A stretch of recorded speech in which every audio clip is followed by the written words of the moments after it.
కబ్జా వ్యవహారాల్లో ఉన్నదంతా టీడీపీ నేతలే అంటోంది వైసీపీ. గులాబీ మొక్కకు అంట్లు కట్టినట్లుగా గద్దె కోడి పిల్లలను ఎత్తుకెళ్లినట్లుగా ఎంత సైలెంట్ గా కబ్జా చేశారయ్యా అన్నట్లుగా నిన్న ఎంపీ విజయసాయి ప్రెస్ మీట్ పెట్టారు. రూల్స్ అండ్ రెగ్యులేషన్స్ మార్చేశారు. సుప్రీంకోర్టు రూల్స్ ని తొక్కిపెట్టారు. ఇక కొండలను గుట్టల్ని కూడా వదలకుండా కాజేశారంటూ కామెంట్ చేశారు. మర్యాదగా మింగేసిన ల్యాండ్స్ కక్కేయండి, లేదంటే బెయిల్ కూడా దక్కదన్న విధంగా జైలుకి పంపిస్తామంటున్నారు విజయసాయిరెడ్డి. ఇదంతా కూడా తెలుగుదేశం ప్రభుత్వం హయాంలో తెలుగుదేశం పార్టీ నాయకులు భూ ఆక్రమణలకు పాల్పడ్డారు. ముఖ్యంగా విశాఖపట్నం జిల్లాలో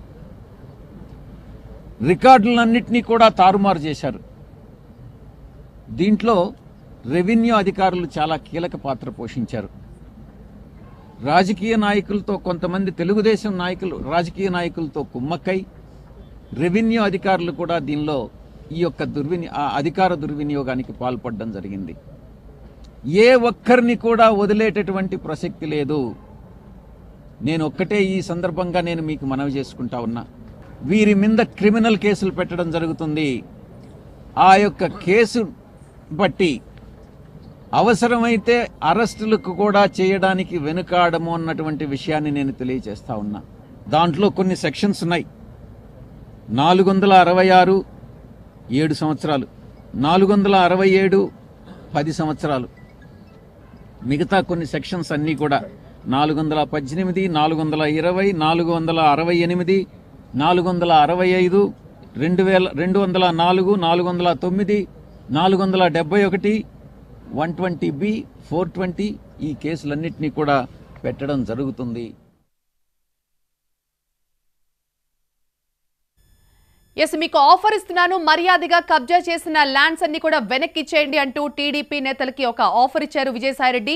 సెక్షన్లతో సహా ఆయన అరెస్టుల పర్వం కూడా ఉంటుందని చెప్తున్నారు. మా ప్రతినిధి నారాయణ ఉన్నారు మరింత సమాచారం అందించడానికి. ఆయనతో పాటు టీడీపీ నేత అశోక్ బాబు కూడా ఉన్నారు. నారాయణ, ప్రభుత్వం భూ ఆక్రమణలు అక్రమ కట్టడాలపై కొరడా జులిపిస్తోంది. తాజాగా విజయసాయిరెడ్డి చేసినటువంటి వ్యాఖ్యలతో రాజకీయంగా ప్రకంపనలు పుట్టిస్తోంది. ముఖ్యంగా తెలుగుదేశం పార్టీ నేతలే గత ప్రభుత్వ హయాంలో భూ ఆక్రమణలకు పాల్పడ్డారు, వాళ్ళని అరెస్టు తప్పదు అంటూ చేసినటువంటి వ్యాఖ్యలు ఇప్పుడు రాజకీయంగా వేడి పుట్టిస్తున్నాయి. మనతో టీడీపీ ఎమ్మెల్సీ అశోక్ బాబు ఉన్నారు.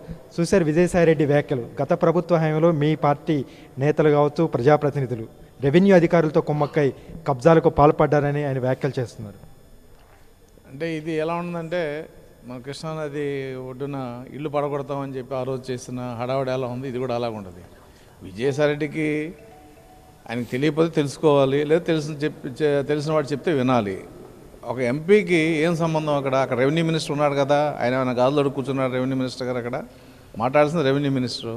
ఒకవేళ కబ్జా జరిగింది, యాక్షన్ తీసుకోండి, దానికి కాదని ఎవరు లేదా. ప్రభుత్వ స్థలాన్ని కబ్జా చేసిన లిస్టులు పెడితే ముందు వైసీపీ వాళ్ళు వస్తారు, తెలుగుదేశం వాళ్ళ తర్వాత వస్తారో తెలియదు, కానీ ముందు వైసీపీ వస్తుంది. కాబట్టి అటువంటి పని ఏమన్నా ఉంటే, అటువంటి ఆలోచన ఏమన్నా ఉంటే ఇప్పుడు కాదు, రాజశేఖర రెడ్డి గారి టైం నుంచి ప్రభుత్వ స్థలాలు ఎక్కడెక్కడ మీరు కబ్జా చేశారు అవన్నీ కూడా ఒక డిబేట్ పెడదాం. విజయసాయి రెడ్డి గారు నమ్మనండి, మేమే వస్తాం, మాట్లాడదాం. అది ఎవరు కబ్జా చేశారనేది ప్రజలకు కూడా తెలుస్తుంది. అంతేకాదు గత కొంతకాలంగా గీత యూనివర్సిటీకి సంబంధించి అక్రమ కట్టడాలు కానీ, ఫ్యూజన్ హోటల్కి సంబంధించి ఖాళీ చేయడం కానీ, పేలా గోవింద్, తాజాగా వెలగపూడి రామకృష్ణ, ఒక్కొక్కటిగా మీ పార్టీ నేతలకు సంబంధించిన కబ్జాలకు సంబంధించి అక్రమ నిర్మాణాలు బయటపడతా ఉన్నాయి. ఇంకా కొంతమంది ఉన్నారని చెప్పి అంటే గీతం యూనివర్సిటీకి వచ్చి వాళ్ళు ఎప్పుడూ అడిగారు, ఇది గవర్నమెంట్ ల్యాండ్, మాకు ఎలినేట్ చేయండి, మేము డబ్బులు కడతామని చెప్పి అడిగారు. అయితే అది గవర్నమెంట్ ల్యాండ్ చేయాలా వద్దనేది గత ప్రభుత్వం నిర్ణయం తీసుకోలేదు.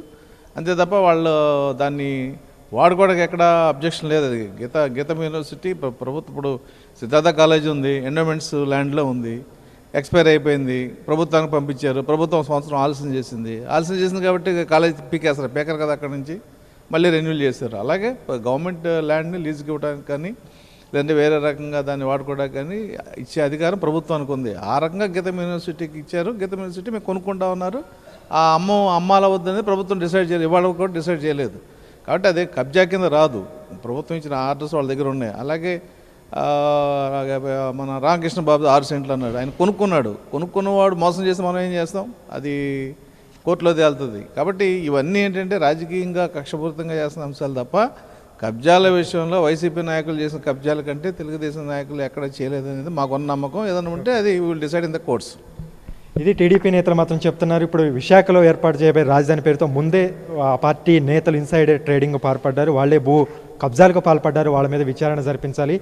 తెలుగుదేశం పార్టీ మీద కేవలం ఒక రాజకీయ కక్షపూరితమైనటువంటి చర్యలకు పాల్పడుతోందని టీడీపీ ఆరోపిస్తోంది. రైట్ నారాయణ.